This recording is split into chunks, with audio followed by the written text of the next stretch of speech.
Hello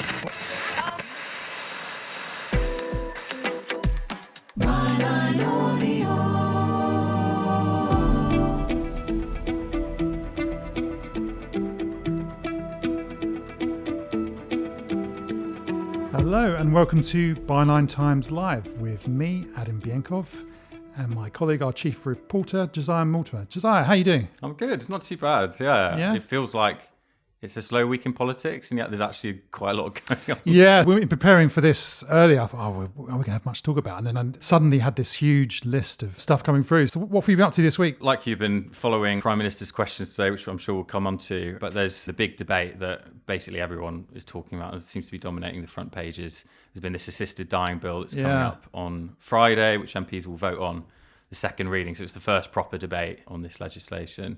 So, I mean, Friday, unlike most parliamentary Fridays... it's normally nothing, is it? In fact, it rarely even sits on a Friday, does it? In Parliament? So it's all because it's coming through this private members' bill route, isn't it? So. Well, I'm sure we'll get on to talk about assisted dying a bit later. But first of all, we can talk about Prime Minister's questions.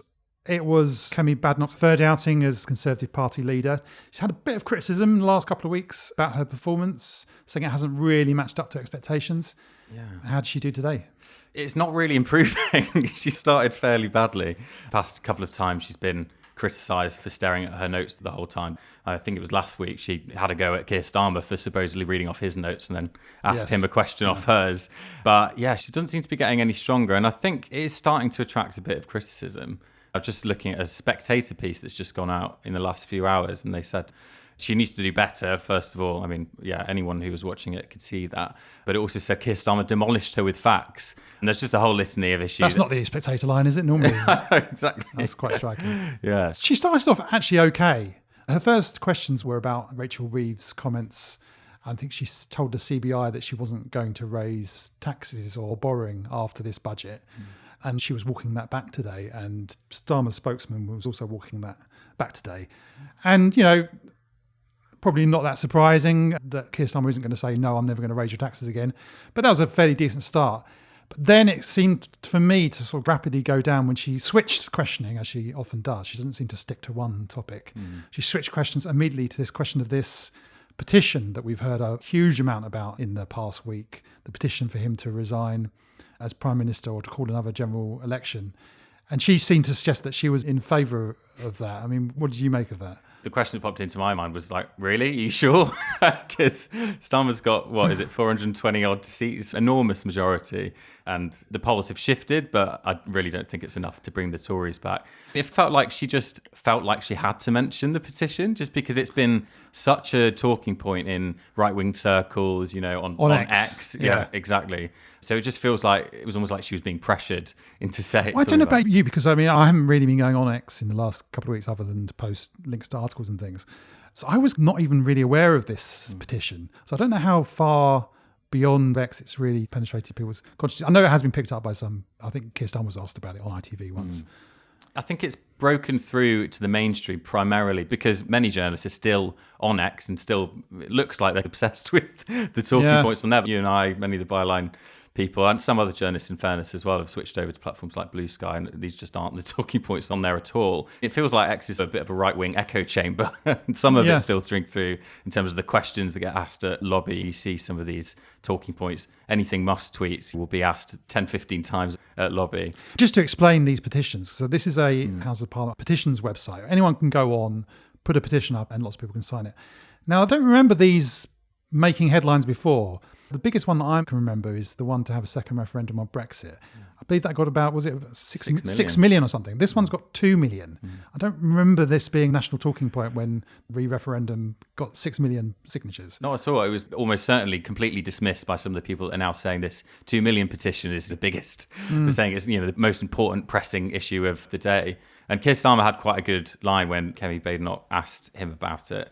She was saying this is a massive petition calling for you to go. Have you considered it, basically? And Keir Starmer responded, we actually had a very large petition back in July. And of course, routed Kemi Badenoch's party, which is the whole reason why she's leader now. At least with the Brexit petition, that was at a point when the possibility of a second referendum was a real thing. I think that was sort of around the height of the Brexit wars in Parliament, that Theresa May didn't have a majority, she was struggling to get through her version of Brexit. So that was actually a live issue and something that could happen. That was one of the options on the table, albeit not a very likely one, that we would have a second referendum. But we're 4 months after a general election here, and you've got the leader of the opposition whose party has just suffered its worst ever, this historic, huge general election defeat, pushing for a rerun. And I pushed Kemi Badenoch's spokesman on this. Are you calling for a general election? He said, oh yeah, why not? We want to have another go at getting back in government. Are we really expected to believe that? I mean, I know they've probably come up in the polls a bit since then, but surely it just seems a bit like student politics to me. And it's such an interesting contrast with this People's Vote petition, which was to have another EU referendum, effectively, like you say, at a time when it was plausibly on the cards. And look, so many voices on the right were dismissing that as saying you want to override the will of the people. Yeah. And now it's... Exactly. We heard so much about the will of the people. We're not hearing anything about that 4 months after a general election. No, exactly. And you think some of these papers that are now trumpeting this petition, saying it's how important it is to the country, they were ripping into, People's Vote campaigners 5 or so years ago. So it does feel like there's a whiff of hypocrisy to this, I think. The other thing that stood out for me on PMQs was, once again, Kemi Badenoch saying something that just isn't true. Yeah, what was whether that? intentionally or not. So I think it was last week, she said that Rachel Reeves hadn't mentioned defence in her budget, which wasn't true. There was multiple mentions of defence. And she said something similar today, which was, she said, after our last budget, you didn't have farmers blockading Whitehall in protest. Well, again, not true. I found that a week and a half or so after the budget, farmers did actually blockade the streets around Parliament, protesting against government policy on farming. So I don't know, do you think, is this her deliberately saying something that isn't true, or is this just sloppy preparation, or what's going on, do you think? I don't know. It feels like Hovis worst of both. It's such a short political memory as well, because I think these protests... It's March this year. Yeah. So at a time when I think Kemi Badenoch was still a minister there, serving as a trade minister. So... yeah, it just feels like either she's got an incredibly short memory or just isn't getting the briefings that she needs. But either way, it comes across as pretty lazy. And I think you were in the briefing with, as you say, her spokesperson afterwards. Did they mention anything about that? Or this is just something that emerged? This was something that sort of came after the brief. I found out about it after the briefing. But no, it was a very short briefing because they just don't seem to have anything to say. So Kemi Badenoch has said repeatedly that now is not the time to talk about policy, hasn't she? It's not coming forward with policy. She gave a speech-stroke press conference today in Westminster at a Tufton Street think tank, the Centre for Policy Studies. And at the briefing today, her spokesman said, oh, well, of course, you're all invited to come along and put questions to Kemi Badenoch. So, of course, I emailed the Conservative Party and said, could Byline Times please come along? And we were not granted permission to come along. So, we've heard a lot about cancel culture and freedom of the press. It doesn't seem to apply to Byline Times and the Conservative Party. We've seen so much of this, haven't we? I mean, was it a rejection or did it just completely ignore Just complete blanking of the request. It seems sort of shadow government by think tank just seems to be a really long-running trend, doesn't it? Yeah, well, there are these close links, aren't there? And that actually brings me on to the next point, which is the question that she asked today of Starmer on electric vehicles. Which seems like a bit of a niche topic for her to ask the Prime Minister. What do you think? It has been a point of contention over the past few days, partly because Jonathan Reynolds, the business secretary, was speaking with auto sector figures over the past couple of days. Some of them basically are worried that they're not going to meet this demand to... basically, every year they have to sell a certain percentage of vehicles that are electric vehicles. And they're saying they're fine for this year, which I think is 22% have to be electric. Next year, it's going to go up a bit, and they're saying that they're going to struggle with it. But again, it's a really tricky one for Kemi Badenoch to bring up because it was Rishi Sunak's government which brought in these electric vehicle mandates. Albeit then we saw Rishi Sunak in a flurry of climate scepticism, a bit of a sop to the Reform Party. He watered these down. So instead of by 2030 getting rid of new petrol and diesel vehicles from being sold, he moved that to 2035. Now, when Keir Starmer came in, he moved that back to 2030, and that was what Kemi Badenoch was having a go at him about today. But as Keir Starmer said, it was her government that brought these in the first place, and that 2030 2030 aim was initially a Rishi Sunak and Johnson pledge. And it's a strange one, isn't it? I think we talked about this before. How the Conservative Party seems to be distancing itself from its record on climate change, which actually, if you look back at what they did and didn't achieve over the course of their time in government, the one area where they actually do have a pretty solid record, relatively speaking, is on climate change. But she's now furiously backpedaling away from that. And she's even says that she's a net zero skeptic, which is quite an extreme thing to say. I mean, where do you think that comes from? I think partly it's they still haven't got their head around whether they are entirely focused as a party on crushing Reform UK and getting all those voters back, or whether they're actually seriously trying to take Labour voters, who of course a third of them voted for the party at the general election. And I think the Conservatives have a real problem with failing to recognise that a very large chunk of the population, a majority really, are actually progressive voters, but they only seem to look at Nigel Farage's party. And I'm not sure if people are voting Reform on the basis of climate change. That doesn't seem to be the main driver of support for me. I wonder how much of this is to do with the funding of the Conservative Party, which has completely come from net zero skeptics. Yeah, you wrote about this recently, didn't you, Adam, about this Global Warming Policy Foundation, which I think was set up by Nigel Lawson in the 1980s, so former Tory Chancellor under Margaret Thatcher. And if you look at anything that this organisation puts out, you'll come to the conclusion that they don't want any action on climate change. Almost everything they put out looks like anti-solar, anti-wind power, casting doubt on climate science. Some of their funders have been giving to Kemi Badenoch. Do you want to just talk through? Yeah, so one of the leading figures in that group, Neil Record, actually his house was the campaign office for Kemi Badenoch, and she has accepted tens of thousands of pounds from him as well. But I think that sort of broadening this out, I think it all looks a bit bashing on climate change, talking about petitions. Again, today she was having a go at him for hobnobbing at the G20, which then led into this series of biscuit puns. I don't know if you caught that. She referred to Angela Rayner as a ginger nut, which, all right, it's slightly desperate. Yeah. Which none of it seems very serious to me. Yeah, I think if you can't land a blow, try and land a half-hearted pun. It seems to be the approach Which, they're going you know, as I say, I think she started off well with her question about Rachel Reeves. If you look at where Labour have had difficulties since they entered government, a lot of them can be laid at the door of the Treasury and Rachel Reeves, particularly the winter fuel allowance, which is, it's a particularly cold day here in central London. That's really going to cause some damage, and already has caused some damage to Labour Party's position. Why is she not devoting all of her questions to hammering them on the economy, on the measures in the budget, rather than sort of, talking about hobnobs and petitions? I get the sense they're in such a bind by virtue of the fact that they aren't putting out any policy. So basically any question that they ask, any policy they criticise the Labour Party of, it will be rightly met with the response, well, what would you do instead? I think at the moment, it seems like their answer is, that's hardly the point. We shouldn't be asked about what our policies might be. That does seem to be the policy of the Tory party at the minute, is just to have no policy and to wait and see. It's to enjoy being in opposition, I think, which I think she has said that she's actually excited about the prospect. She said that during her campaign, that she was excited about being in opposition, which is fine, but I think you end up staying in opposition. At some point, I think people already are starting to question. And I think Starmer's responses at Prime Minister's questions have all been based on this premise, is that, we know what you're against, but we know that you support a lot of these measures that we're bringing forward, but you're opposing the means to do it. Yeah. And her defence of that is to say, well, it's too early to set out our policy, etc., etc. And she may be right on that, but it does lend to a lack of credibility in everything that she says. I mean, I thought when she became leader that she'd get a lot of coverage in the press. I don't think she actually has had a huge amount of coverage because, she held this press conference today.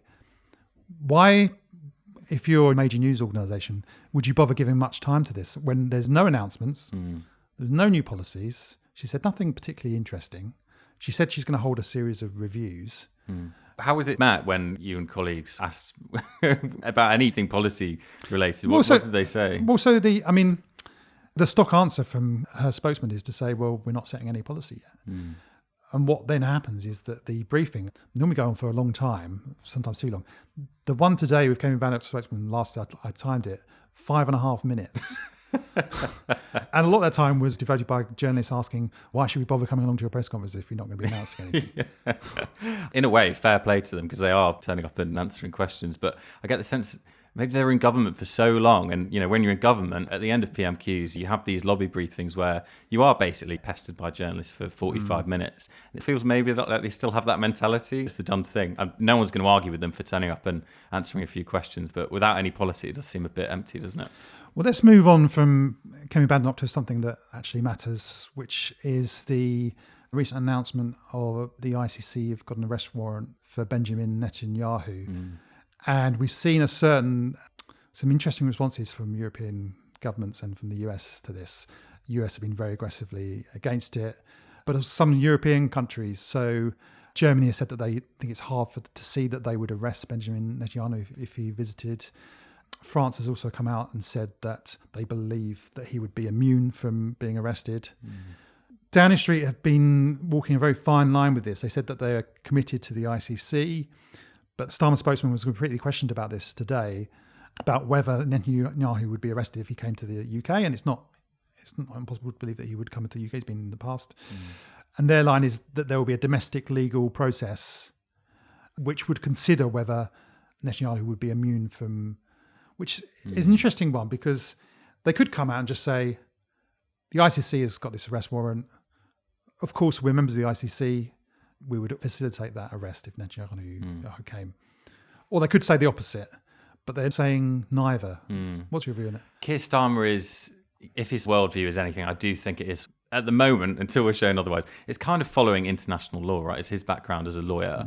And I think there's always probably a rightful resistance to saying that the government would do anything, that would tell the police to do anything. I think that was actually, the last government slipped up a little bit on that front. You had Suella Braverman as a Home Secretary basically lobbying the police to shut down protests, branding them hate marches, which was seen as completely inappropriate. So I think there's a reluctance to steer down that path. Yeah. But the line at the minute is unclear, I think. I suppose the question is whether, let's say, Benjamin Netanyahu comes to the UK, I'd imagine that he wouldn't just be arrested coming straight off the plane, landing into Heathrow. As you say, what might this domestic legal process look like? Is this talking about going through a drawn-out court battle or something? I mean, yeah, Downing Street says today it will be decided by a British court. I suppose in reality, the visit wouldn't go ahead if he thought he had any chance of being arrested. But I guess what the significance for the millions of people around the world who are shocked by what's happening in Gaza and horrific scenes we've seen, if we have this system of International Criminal Court, which I believe we should have, if it's to mean anything, surely members of that court should be able to say, yes, we believe that this arrest, one way or another, should go ahead. Otherwise, why be a member of it? Yeah. Was there some talk in international circles of saying it doesn't apply to Israel because Israel isn't a member of the ICC, in which case you think that would be such an France's incentive. argument, yeah. France is saying that. You think if that's the case, then surely every country in the world will be rushing to get out of the ICC. Well, exactly. It's an incentive not to. So I expect that's something that's going to run and run. But bring it back to UK, the sort of biggest development this week is going to be the assisted dying vote, which is taking place, we mentioned earlier, on Friday. This is a debate that's been going on for many years in the UK and around the world. This is a big moment, isn't it? It is. And I think there's a bit of a sense of disappointment in some circles, the sort of way this has come about. I was speaking to the director of Liberty, the human rights group, this week, and they're a group that actually supports the principle of assisted dying. But of course, we know that Parliament isn't perfect. We don't have a perfect democracy by any stretch of the imagination. And these backbench bills, backbench legislation coming from people who aren't in government in this case, it does mean that it gets very little time to be scrutinised. And I think that's something that a lot of MPs are uncomfortable about. I think the other part of it is that a big majority of the country support the principle of assisted dying. I actually think probably a large majority of MPs support the principle of it. But of course, this week, they're not actually voting on the principle. They're voting on a real document that's sitting in front of them about how this is going to work in practice. And I think a lot of them are really struggling with some of the nuances of this, whether the safeguards are strong enough, whether people could still be pressured if they feel like a burden. And this is just the first stage of debating in this. There's obviously going to be lots more discussion, but the question a lot of MPs have... This is the second reading, isn't it? Second reading, yeah. So first proper debate in Parliament. I think it will be really interesting to watch. This is going to be one of those sadly rare moments in Parliament where it is actually probably a real debate in Parliament. You know, the debate actually matters because MPs aren't being whipped on this. They're not being told by their party how to vote. And a lot of them probably will be turning up and listening to colleagues, looking at their inboxes, which some MPs tell me it's jam-packed full of personal stories about people affected by the issue, by loved ones losing their lives. So I think this is weighing really heavily, understandably, on a lot of We've had some pieces from people on Byline Times from both sides of this debate, and it's clear that passions are running very high on both sides. From your conversations with MPs, where do you think this is going? He's talking to one MP this week. Again, he fits into that picture of being supportive of the principle, but pretty torn actually on the legislation. And he was saying his inbox is 50-50 basically between supporters of assisted dying, I should say supporters of the legislation, and opponents of it, people who, for many reasons, who don't think it's the right time or the right bill. So I don't think anyone really knows how it's going to go on Friday. I mean, there's a few sort of informal tallies running around which show yes voters, MPs who are in favour, slightly ahead, but it does come down to the huge number of MPs who haven't publicly said yet how they're going to vote on Friday.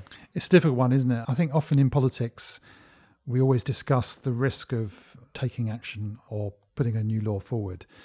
But on something like this, not only is there a risk of this legislation, of what the consequences of it, there is a risk of not taking any inaction. And sometimes I think in political debate, we don't focus enough on the risk of inaction. And I'm not sure what I think about this topic, but I think there's been a lot of emphasis on the risk of what this could do and how this could be abused, how potentially the safeguards aren't enough. And I think that's something that could be worked through the passage of the bill in terms of amendments. But what I guess I come back to is that if they don't pass this bill, it's not a risk that there's going to be consequences. It's a certainty that many people are going to go on suffering incredibly traumatic deaths, and their families are going to be suffering, and there's going to be a huge amount of human suffering as a result if this bill does not go through. And of course, if it doesn't go through this legislation, it could come back next year, but also it could be 20 years before this actually comes back as legislation that has a chance of passing.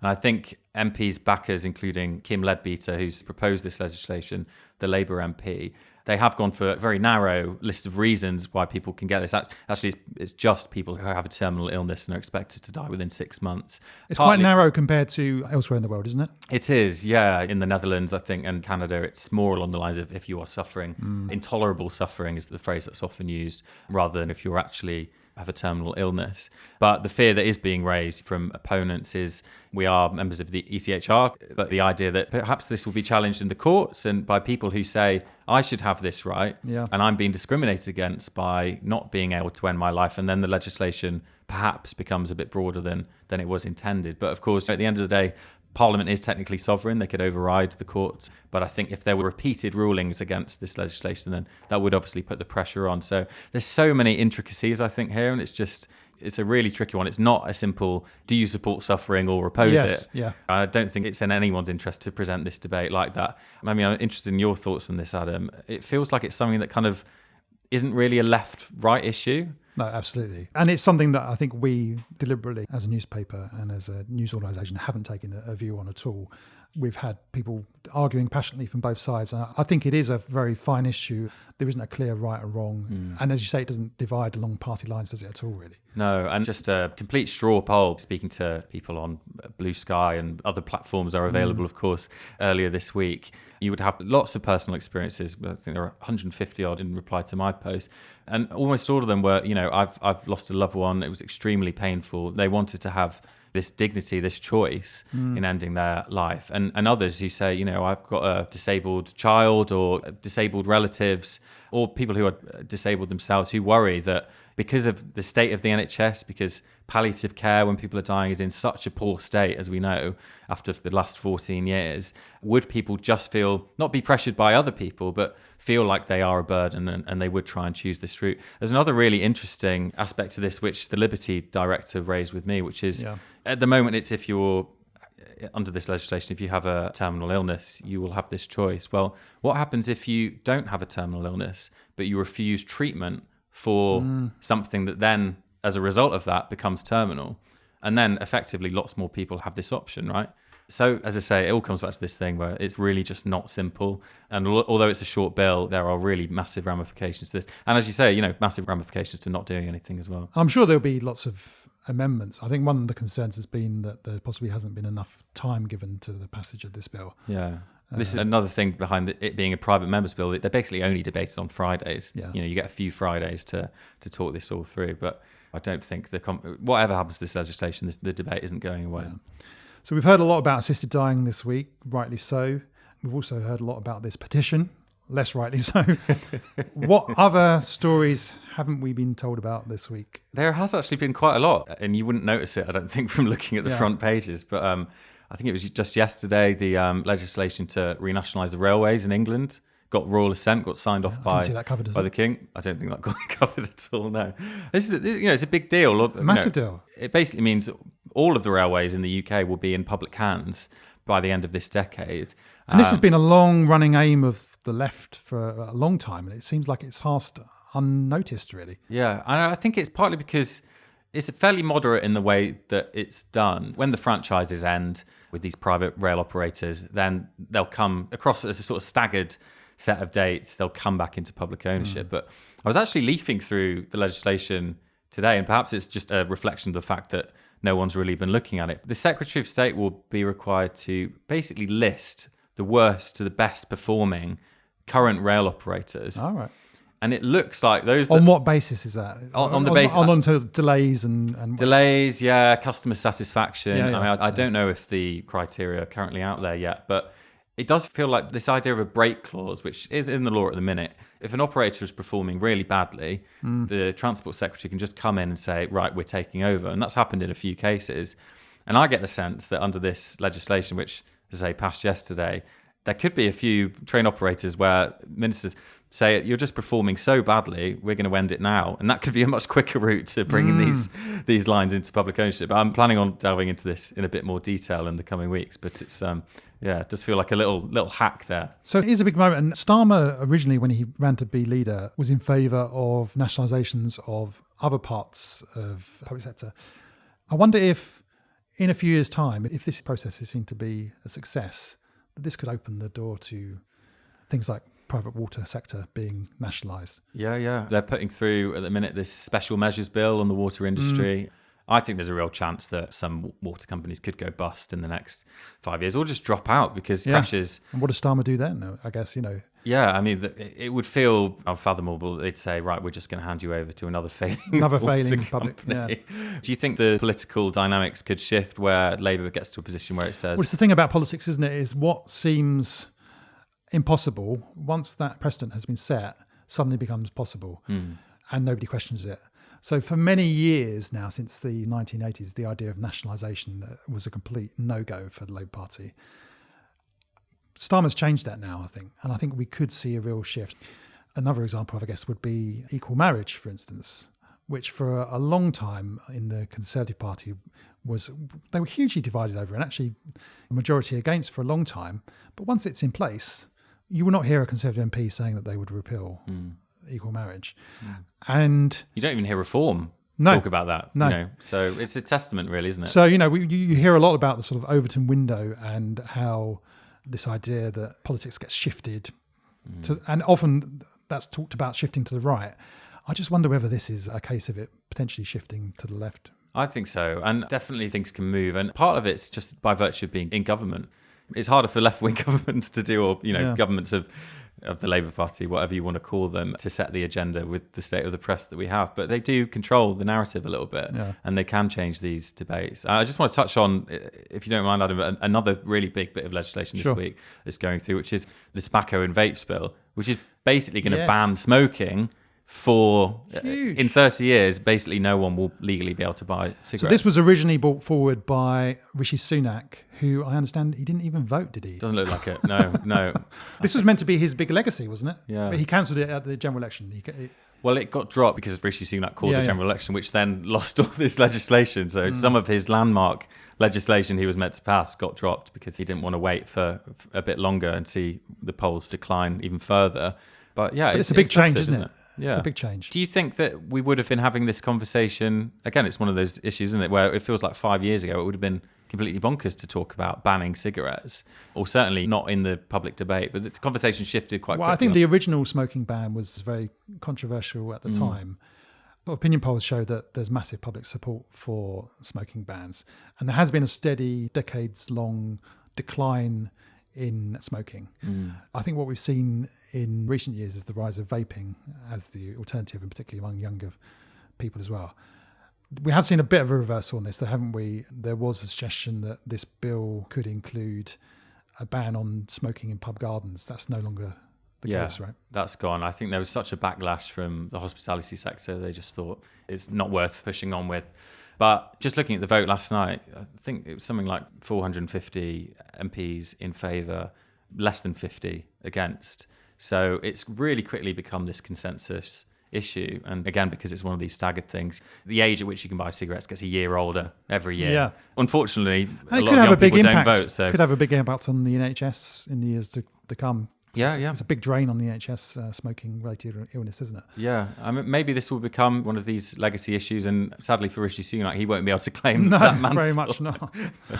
Great. Well, thanks everyone for joining us today on Byline Live. Just a reminder that in order to do the journalism that we do, we need your support. So if you'd like to take out a subscription to our fantastic monthly news magazine, Byline Times, please do go to our website, bylinetimes.com, and take out a subscription. We're also encouraging current subscribers to encourage their friends and family to take out just one more subscription in order to build better media here at Byline Times. So if you can support us, and if you know other people who could support us as well, we'd really appreciate it. So thank you, Josiah, for joining me. Thanks, Adam. And we'll hopefully see you again soon.